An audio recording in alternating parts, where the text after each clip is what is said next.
This presentation deals with part one of what I call as Aryan conversion theory. In this slide deck, we will talk about, in this presentation, we will talk about evidence for Aryanization of ancient people in Rigveda. We focus only on Rigveda. We don't look at any other document.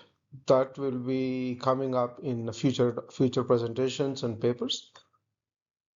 This is part one. We hope to have three more parts, especially on this Aryan conversion theory concept. Um, so we will follow some bullet types or notations in the slide deck. If you see the top right of the slide, you will see X in red color. Most of the times that's used to say that whatever is mentioned in that bullet is incorrect. And the regular bullet, the circle, the filled circle bullet is used to show comments. So in general, the way Aryans are described by most of the scholars in the world, Aryans are heroes of Rigveda and Dasas are villains. Now, before we start, the terminology Aryans, I particularly do not like that idea of Aryans, that N is the problem. It should be more Aryas. So I try to use the term Aryas as much as possible. Occasionally, to be in sync with standard terminology, I may say Aryan, but most of the times I will try to say Aryas. So there are many theories about who are these Aryas. There are many theories. One of the theories is Aryan invasion theory, in which it is believed that Aryans came from outside India and they came and they imposed their system on Indians, and we all became Aryans in India. And as a corollary to that, it is understood that Dasas were made Arya slaves. Um, both these items have been rejected to a large extent by recent scholarship. And that is replaced by what is called as Aryan migration theory, in which Aryas have migrated into India, who subjugated and displaced local tribes of Dasas. Well, both these theories, they rely on the idea that Aryas came from outside. In Arya conversion theory, which is presented in this presentation, it deals with the idea that Aryas were the people who are converted to a particular belief system within India itself. So whoever got converted to Arya belief system, they call themselves Aryas. That is what we are showing with proof from Rigveda. Proofs from other documents we will talk later, extending over the next 2 to 3 years. It will take 2 to 3 years to present all the proof in a proper format. But it is in general believed that Aryas imposed to the Vedic culture. Even Rigveda is an Arya product, which is agreed. Even I agree with that in this presentation. But who are these Aryas is a question I'm trying to look into more carefully. And there is a confusion about there is a fictional language called Indo-European language, uh, which is supposed to be spoken long ago, and from which all the modern languages, like even Sanskrit and Greek and Latin, they all came from Indo-European languages. That is believed by many people. Now, what is this Indo-European language? Nobody really knows. Right now, it's a fictional language. Um, there is a paper I presented that shows some proof that Sanskrit could be the oldest language based on etymological analysis of words. That's a separate topic. We will have separate presentations on that. And there are many deities in India, Iran, Europe, Greece, Greek, Latin, Rome. and many countries who are similar to Indian deities. And there are many presentations can be made to show these relationships. If you look through, if you search through Google or Google Gemini, you can find a lot of information on this slide deck, Arya invasion theory, Arya migration theory. There are hundreds of videos in the internet. You can look at them. That they're reasonably useful. And even Indo-European languages, Arya in anything dealing with Arya, there are many videos present, so you can look at them. And it is generally understood that Aryas were worshipping gods with yagnas or some sort of sacrifices, what are typically called as sacrifices. And Dasas were non-sacrifices. Often they are associated with asuras, rakshasas, and such kind of demonic figures. Um, and later Puranas also, they, for example, as an example, this is just an example, there are many concepts which we won't be talking in this presentation, but for example, Danavas are descendants of Danu and Kashyapa. It is generally mentioned in all Puranas. We will show contrary proof to this. Who are real Danavas? We will go into that. Who are the real Aryans? And what exactly happened with regard to Aryans, Aryas in the Rigveda?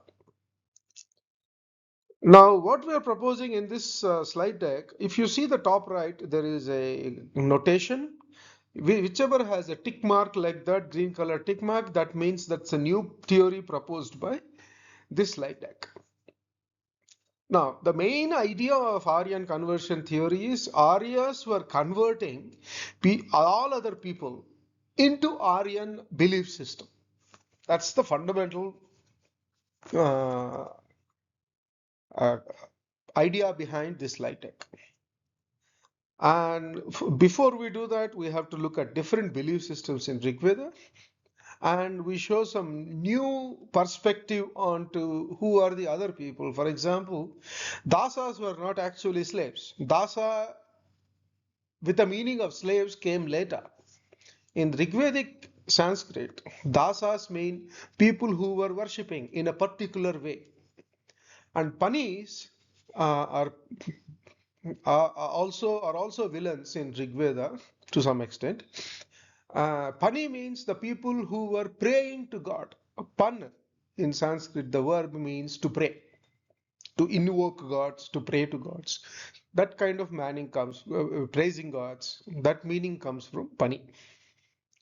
So that we will look more at that. All this analysis is based on Panini's Dhatupata, which is part of Panini's Ashtadhyayi. We look at the Dhatu Roops presented there and the meanings given there. We follow most of the Dhatupata definitions for different words. And I believe that I am not using Brahminical lens, that is looking through the Rigveda, through different Puranas, through different later documents. Um, we won't be doing that. We won't look at who Kashyapa is in Puranas. We look only at what Rigveda says. And we give a few examples here. More can be found in the publications in Academia that I show in the next slide. You can look at more details there. And we also show that Dasas were also praying to gods. Sometimes same gods as Aryas. In their own way. They had their own worship system. We will show a couple of examples. And they used to pray to gods. Maybe not the way the Aryas were praying, but in a different way. And some of the Aryas were converting back to Dasa ways. They were going back to their old methods, Dasa methods of worship. And these Aryas are called Vrutra Arya. Vrutra Arya. Vrutra means turning around. There is a special meaning to the term Vrutra. We will go into the meaning of the term Vrutra also in this presentation. And some of the Dasa gods, like Ashwins and Tvasta, at least I believe, were adopted by Arya into their own pantheon. There are other gods, Trita and some other gods, maybe not exactly gods. It's difficult to say, but they were also adapted into Aryan belief system. And Danu was the mother goddess of Dasas, and their children, or the Dasas, were called Danavas in Rigveda. So Kashyapa does not appear as father of Danavas anywhere in Rigveda. Kashyapa appears as a singer or a poet who has a few hymns in his name. Maybe half a mandal is to his name, but still, he is not father of Danavas as far as Rigveda is concerned. And there will be more presentations later with more proof. Um, this presentation is based on these 4 papers that I am presenting here. First paper relates to where I try to show that Sanskrit has a relationship to Proto-Indo-European language. This is only based on Dhatupata of Panini, where we show that these dhatus were derived from some root sounds, and those root sounds match Proto-Indo-European words that have been derived by the scholars. Second paper talks about the Pasupati seal, where at least I argue that it is possible to look at Pasupati seal to be Tvasta or Visvarupa. It may not be Shiva as many people proposed. Uh, and the next slide deck talks about multiple belief systems in Rigveda, which is sort of overlaps with this presentation. And the last paper deals with evolution of Hinduism with battles of Rigveda as a background. Why exactly did they fight? Did they really fight? Sometimes we get a doubt. Did they really fight? We'll go into that. That's a separate presentation. And these are the videos that are already there in YouTube. You can look at them for more Sanskrit analysis. In this presentation, I try to keep Sanskrit to a minimum. Okay. Before we get on with the main topic, I want to show that many translations of hymns, most of the translations of hymns are incorrect. I will show only very egregious examples here. I won't go into minor differences. Sometimes these minor differences can show us very different view of Rigveda, but I won't go into that. I will focus mostly on which are obviously very bad translations. So we will only look at mistranslations in this slide. So let us start with Rigvedic hymn, Richa 153.8. I won't give this Richa here. I will only talk about it. And if you look at Sayanacharya, who was a commentator of Rigveda during Krishnadevaraya's time in South India, he has written a document called Rigveda Bhashya, and where he explains the meanings, characters behind Rigvedic hymns. And his interpretation of Dasas and many of the people mentioned in Rigveda, they are demons. As an example, Vangrida is an Asura, and Sayana says it very clearly that Vangrida is an Asura, and Rajasvina is a Raja, and he translates the word bending or controlling as killing by Indra. This is typical. He has done this in even at least 100 hymns, and half the time you don't think that whatever he says is true if you follow this kind of analysis. Now, the way I look at this Vangrida is made up of 2 words. One is Vank. Vank, as per Panini's Dhatupata, Vank means it's crooked. Ud means water. Vangrida means crooked water. If you see the picture on the right, this river it's called meandering in English. That means it's going through many twists like a snake, snake-like. So many of the characters in Rigveda are translated to as snakes because of this kind of thinking of Rigvedic seers. uh, when they call something snake-like, they interpret that as a snake, real snake, which is not meant by Rigvedic seers. They meant mostly meandering waters, the waters that are flowing like a river, like a snake. That meaning is there, but still they interpret it as snakes. So that should not be done. That's correct. That's incorrect. Completely incorrect. Now, why do they mention Vangrida? And why it says Rajasvina? Who is Rajasvina? Rajasvina is based, it's again made up of two dhatus, Rij and Ash. Rij means straight, Ash means going. So Rajasvina means something that's going straight. Now, what did Indra do?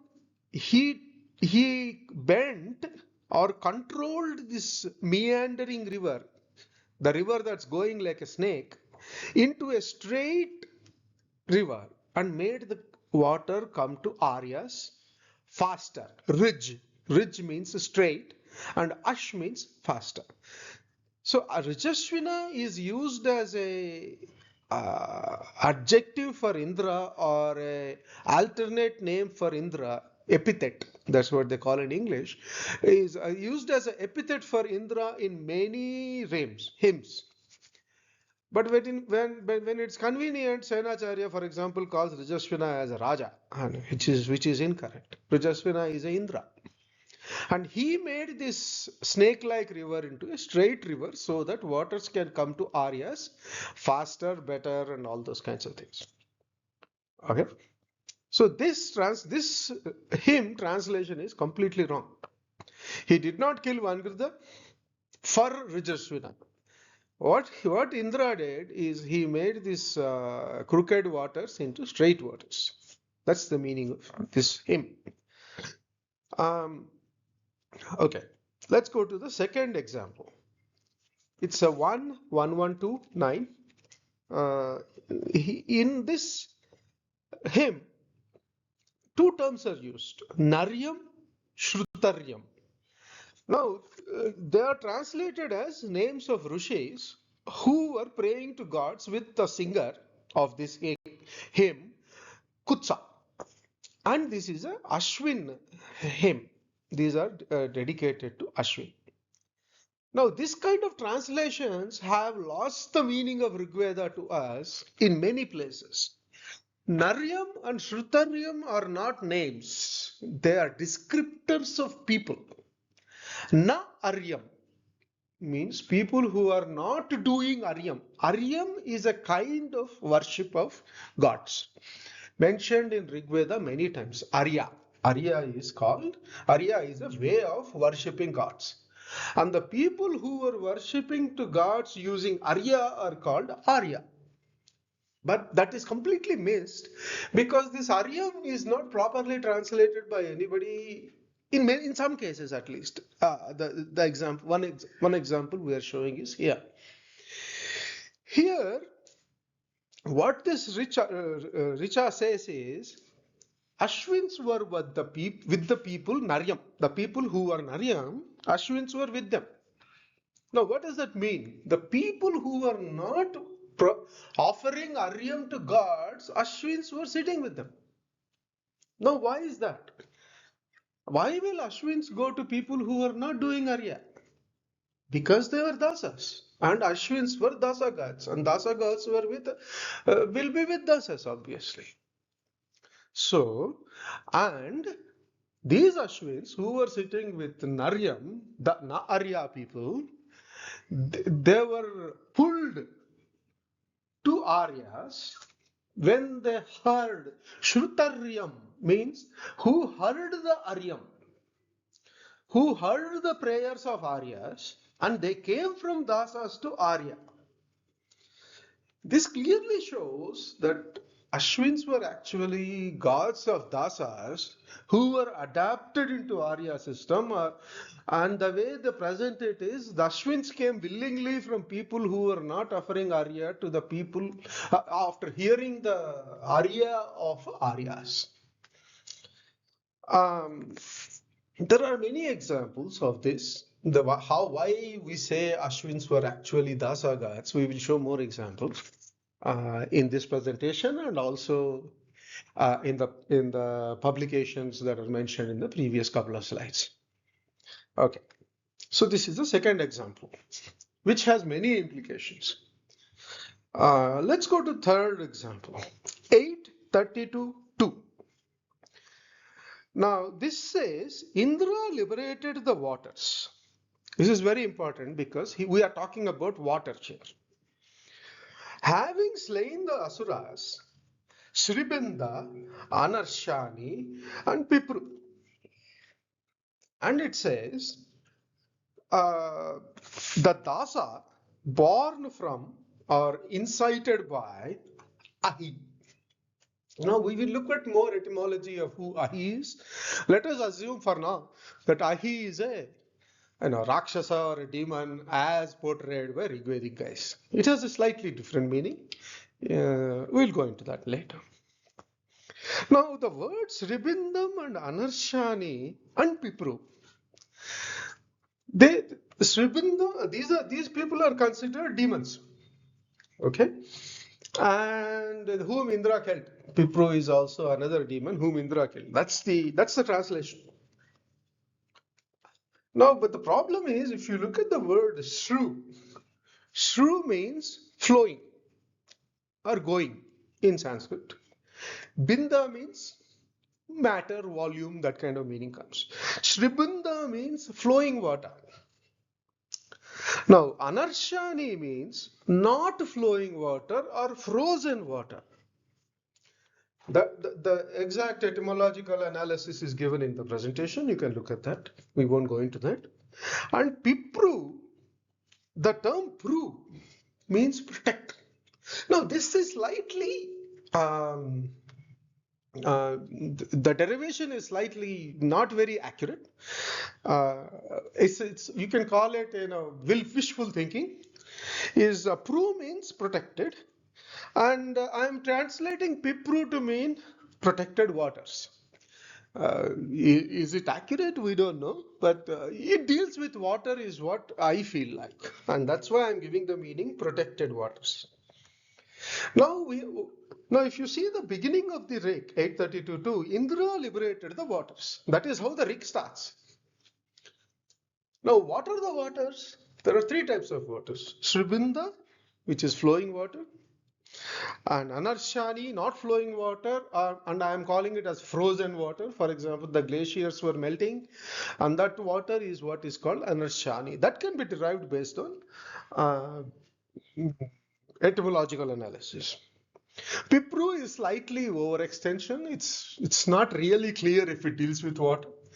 By association, we can say it's water, protected waters. So Indra freed all these three types of waters and given that water to Aryas. Now when you say Ahi in this Rik, the word Ahisuva is used. A means opposite, he means progress, Ahi means who doesn't make progress. Suva means, su is a verb in Dhatu Pata, which means to produce children. So the meaning of Ahisuva is the water given birth by Ahi. Ahi means what doesn't make progress, something that does not make progress. Can we say these are glaciers, lakes? Turn out. Right? And these waters are protected by Vritra in general in Rigveda. That's how he is portrayed. Vritra is portrayed as a protector of waters, and whom Indra kills and releases water. So this all fits into a common theme that Indra released water for Aryas. Okay, let's get to the main topic here, Arya conversion theory. As I said, sometimes I will say Aryan conversion theory so that it matches with Aryan invasion theory, Aryan migration theory. So I'll just use Aryan conversion theory sometimes when it suits me. But typically, I don't like the term Aryan. I like Arya for singular, Aryas as plural. That's what I like at least. Now, we will show in this next few slides is Dasas were happy performing sacrifices. They were also performing sacrifices, but their sacrifice is not called Arya. Some other terms are used. And we will also show that Arya were offering Arya. There are only 2 to 3 riches which talk about Aryas offering Arya. But we just showed one in Richa in the previous slide, where we talked about Naryam and Sutaryam, how Arya word is used for Arya way of worship. And we will also talk about Vrutra Arya. This is very mistranslated concept from Rigveda. Vrutra Arya are considered bad people. Now they are Aryas. Why will you consider them as bad people? Unless they were reverting back to Dasa way of worship. So we will show some examples here where these Aryas were going back to Dasa ways. And that's why the singers of Rigvedic hymns, they consider this Vrutra Arya also to be deserving killing. We'll show some examples. Okay. Let us look at 2 examples. Dasas were sacrificing in happiness. I can see at least 10 more riches in Rigveda which talk about Dasas offering sacrifices to gods. But we'll only give 2 examples here. Now, first example is 1073:7. You have killed Namuchi, Dasa doing sacrifice in happiness. For freeing the rishi from illusions, you have made easy for men to follow agreeable paths to gods. Now let's try to understand the meaning here. There are many implications of this. First, the name Namuchi. Namuchi, if you do etymological analysis, means person who is not released, who is bound to something. And he freed the rishi from illusions. Indra has freed the rishi from his illusions and have made it easy for men to follow agreeable paths to gods. This term is important. Agreeable paths to gods. What are agreeable paths to gods? The way Aryas used to worship gods, if you follow that method of worshipping gods, that's the agreeable path to gods according to Arya. That is very clear in many riches in Rigveda. There is no question about it. You cannot argue with this concept. So, the way I interpret this is Namuchi, who is not released, he is still bound to Dasa way of worship. He was very happy doing sacrifices. That's also mentioned in the Richa. To who? So their gods, Dasa gods. Now we need to someday figure out who these Dasa gods are, who Arya gods are. I have my own theories, but for now we'll hold off on that. And he was freed from his illusions, and he is encouraged, Namuchi is encouraged to follow Arya gods. So here Namuchi may not even be a person. It may be a group of dasas. They are generally talking about people who are bound to dasa way of worship. Alright. So essentially dasas had their own way of worship to dasa gods. That's a summary of this first slide. And they were happy doing sacrifices. Okay. Now let's go to 7:18:6, in which Turvasa is a person, one of the people, one of the kings or leaders who fought with Sudas. It's generally considered that their tribe were the villains in Rigveda in some places. In couple of places, they come out as on the side of the heroes, but that again questionable. Their interpretation of these riches is questionable. Anyway, let's follow this. Now, Turvasa was presiding at a rite, quickly seeking wealth, which makes people rejoice. Now, when you say which, I am interpreting that to mean wealth makes people happy, and wealth is stimulating, and wealth also makes the world run. This has been very clearly written and translated. Brigus and Druhyus, and they were also considered bad guys in Rigveda in some places. Brigus were the priests of Asuras in many Puranas. We won't use that here in this presentation, but I just wanted to mention that Brigus and Druhyus were the bad people in general. And this word is mentioned there as a friend helps a friend. Now, this phrase used couple of times in Rigveda at couple of places. So here I'll explain the meaning and of how the singer is thinking here. We will go into that. Quickly came to him from a far away distance, crossing over. Now, these terms, far away distance, crossing over, at least I have my own interpretation. The way people interpret this is these guys were staying somewhere in Afghanistan or far away from Afghanistan, some west of Afghanistan, and they came to help Turvasa. That is the meaning many people give. My feeling is different. Here, Brigus and Druhyus were following Dasa way of worship, and they crossed over and came to Turvasa to help him in his ritual sacrifice, which was maybe following Arya way of worship. Don't know. Okay. Now, what is the summary of this richa? Wealth is stimulating to people, and wealth runs the world. This is very clear in the richa. Brigus and Druhyus. Now, here this is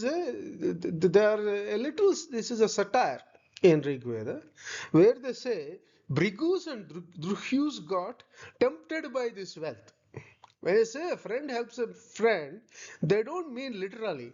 They are being satirical. See, these were Arya singers who were singing these hymns. Now they are making fun of Brigus and Druhyus and even Turvasa. They are making fun of him in this richa. Now Brigus and Druhyus got tempted by this wealth, and satirically they say, as a friend helps a friend. Now crossing over, the way I interpret it is they crossed over from one belief system to another. Maybe Dasa belief system to Arya belief system, or the other way around, we don't know. It is not mentioned in this richa clearly. And these are only my interpretations. Now, the interesting thing is the wealth makes people rejoice. That rejoice word I am taking from the Sanskrit word matsyasa. Now, there has been a lot of debate about this word matsyasa.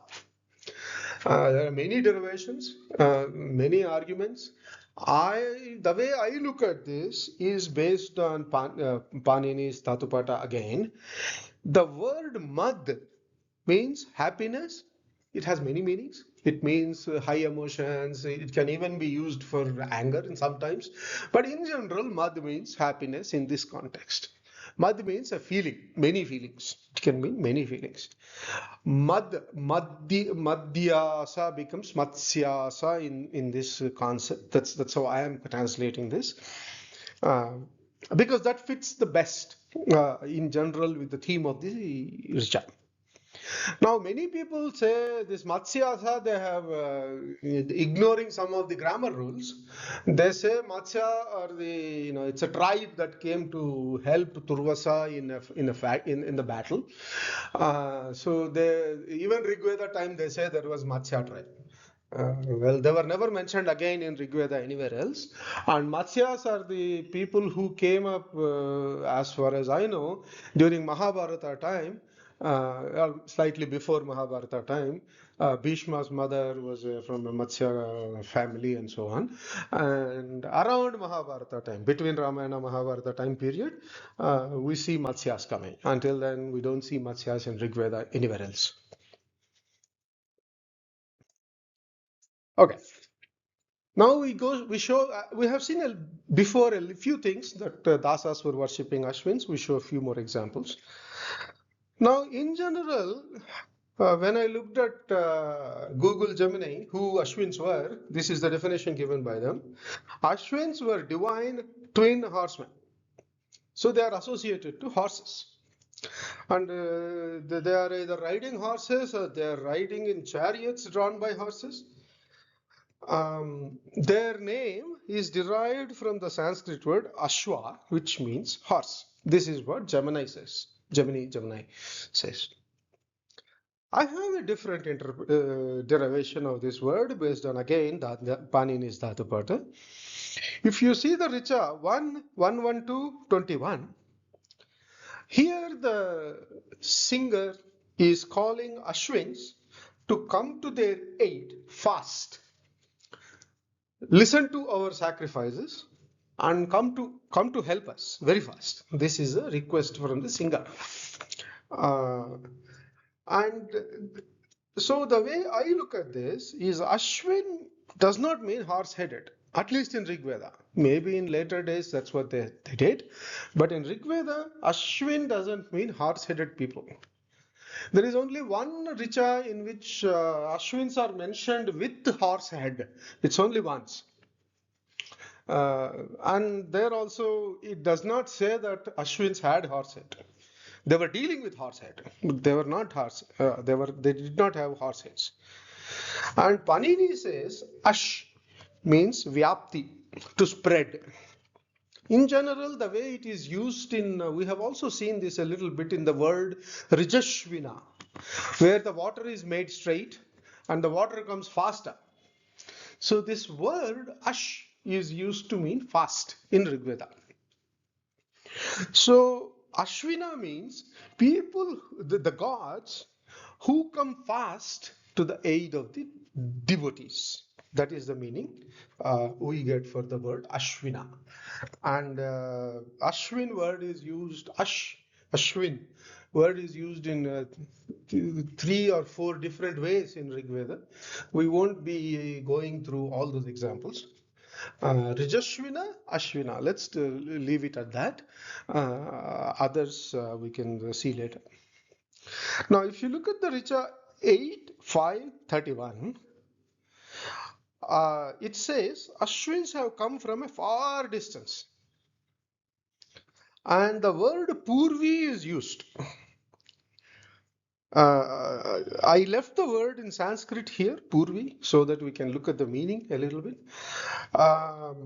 Making Dasis immortal. And this term Dasis is very important. Now, if you look at the word Dasa and Dasi, Dasa is used for men of the Dasa tribe. Dasis is used for women of Dasa tribe. Now, there is a word called Dasa Patni, which is used. We'll go into it in a later presentation, which talks about the mother goddess of Dasas as Dasapatni. She is called Dasapatni sometimes. Now, interesting thing is, Ashwins are coming from far distance to make Dasis immortal. Now, what does it mean? If Ashwins are Arya gods, how are they coming to Dasas to make Dasis immortal? That's a little paradoxical. So that is why I am proposing here that Ashwins were gods of Dasas. And they were praying to them, and Aryas adopted them into their own pantheon. That is how Aryas spread themselves. So they adopted some of the Arya gods to make Dasas join them, join the Aryas, and follow the Arya way of worship. So their only contention and fight was how to worship gods. What is the method used to worship gods? We don't know the details of what are the different ways of worshipping. We'll see one example later in a later presentation. How Dasas were worshipping gods, I show one example. It needs much more analysis and much more research. Let us look at the word Purvi, because it is confusing. It can be I want to show also that it is not easy to interpret Rigvedic hymns properly, because they were written about maybe 5,000, 10,000 years ago. We don't know the exact date. And the language has changed a lot, and people's thinking has changed a lot. So it's difficult to figure out what they meant. Now, Purvi has two meanings as far as I can tell. Purv means westerly direction. Now, many of the scholars, they believe that Dasas they always talked about their gods living in the West. So they came from the westerly direction. That's what they think. And it is Purvi can also mean in old times, in ancient times. So what this means is Dasas were people who were more ancient than Aryas. They were older than Aryas. So Dasas existed in Indus civilization area much before Aryas. That's one interpretation. We cannot be sure what they meant. Now, because they were coming from far distances, west also makes sense. Okay. So Ashwins came from the west. We can think of it that way. And Varuna was a god of the west direction. So we don't know. Varuna may be a Dasa god. We have to give more proof to say it conclusively. Now, essentially, the summary is Dasas were worshipping Ashwins. Now, another main, so here, these riches, the examples given here, are only examples. There are more than 25 riches which talk about Dasas converting to Arya way of worship. They are only hints. They don't say clearly anywhere that Dasas were getting converted to Arya way of worship. They only hint at it. So some people can argue that, well, Dasas were not getting converted to Aryas. He's just, making it up. It's possible. I won't really argue with them. This is an alternate proposal. So some people don't agree with it. It's fine. I won't go fight with them. So let's look at the Richa 534.6. Now it says, pushing aside those who offer no libations, we have seen Naryam, the people who don't offer sacrifices. Here the similar things, but here they are talking about libations. Libation is a liquid offering to gods, like milk, curd, those kinds of things. Now, Indra increases prosperity of the offerer. Now, why do we pray to gods? So that he gives us prosperity. Indra subdues as per his will, and it says, brings Dasa to Arya. Now, is Indra bringing Dasas to Arya physically? That's one possibility. So that an Arya can kill them, take their property, and all those kinds of things. All those things are mentioned in Rigvedic riches. Dasas killing Aryas, Arya killing Dasas, and taking over Dasa property, Dasa women, everything. It's there in Rigveda. So that's one possibility. Or Dasas were getting converted to Aryas. That's another possibility. And so again, as I said, there are only hints of Dasas converting to Arya. Now, let's look at the next example. 1054.1. The word atiro is used. Atiro means crossing over. Crossing a river, crossing a road, you can use it anywhere. Atiro dasam. So what atiro dasam means? Crossing over the dasas. So the Indra, or whoever is the god here, he was making dasas cross over, cross something. And my meaning given to this is they were crossing from Dasa way of worship to Arya way of worship. Now, next example is 963.5. Indra makes active people prosper and converts the world to favorable way of life. That's what this Richa says. Now, what is a favorable way of life? We have seen before, agreeable paths to gods, favorable way of life. These kind of terms are used to say that Arya way of worship is better and people should follow it. That kind of meaning comes. Now, the word that is used is Krunvanto Vishwam Aryam. So, convert the world, Vishwa means world, Aryam. So convert everybody to Arya way of worship. That is my meaning taken from this. Typically, this is translated as making the world more noble. Arya is considered noble. But that meaning is not there in Rigveda as a noble. They don't call Aryas as noble people. All they say is our way of worship is better, follow it. Anyway,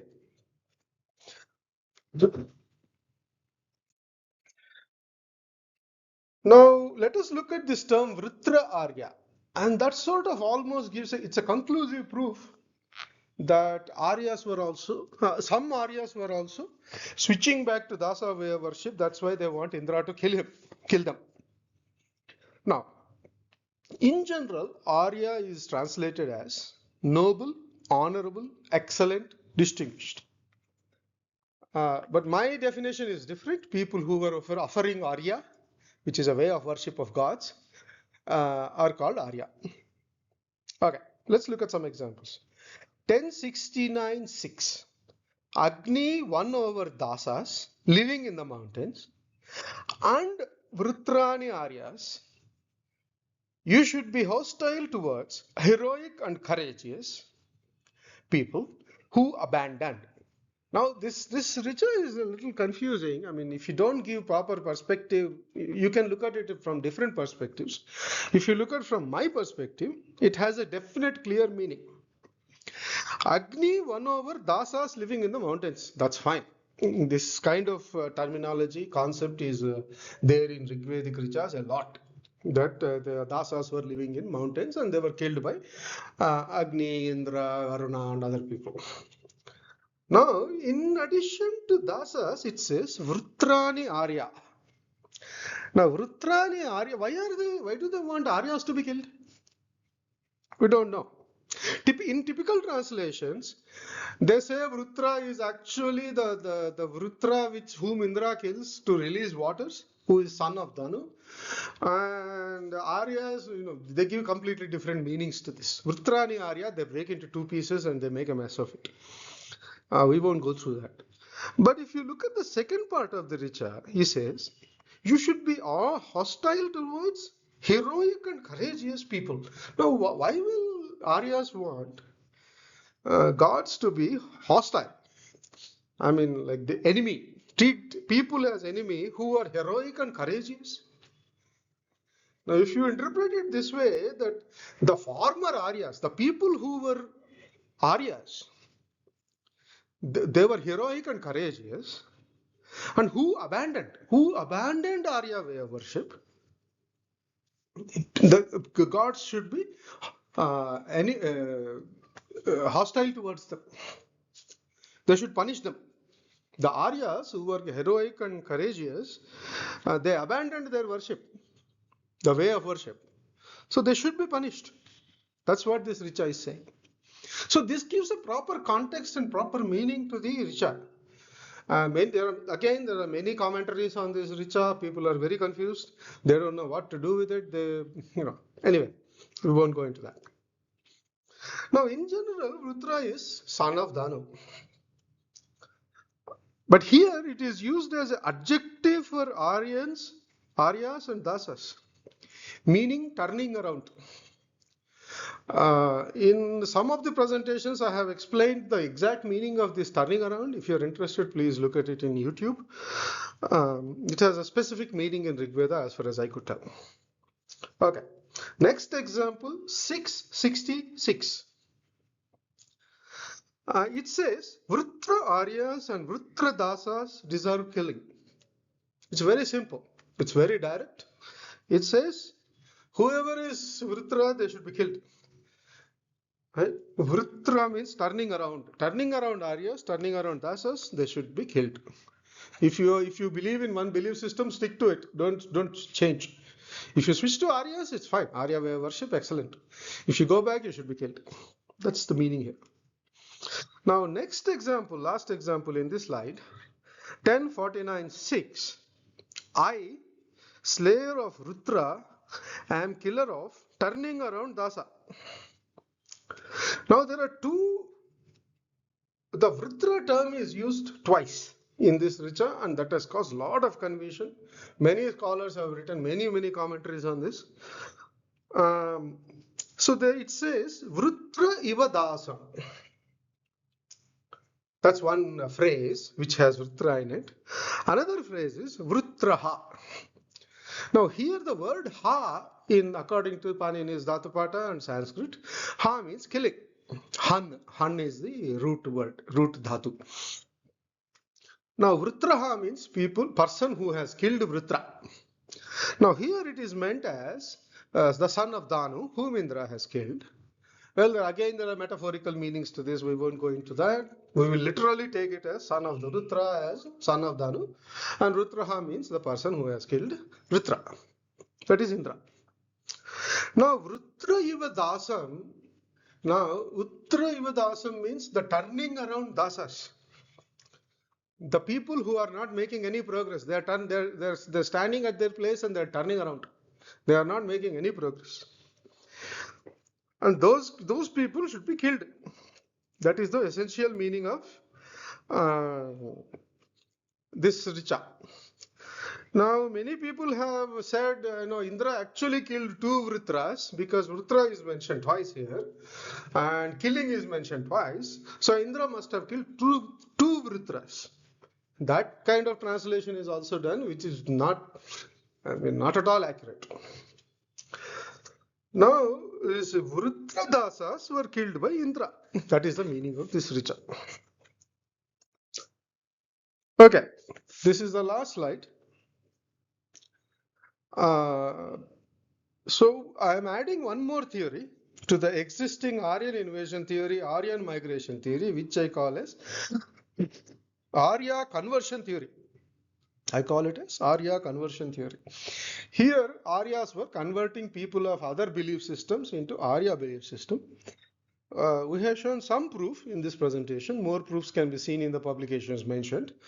And there will be more proofs, more presentations coming in future which support this idea conclusively. By the end of these four or five videos that we will release, it will be conclusively proved that Aryas were converting other people of other religions into Arya way of worship. So there will at least be 3 more presentations in this series. Hope you watch them.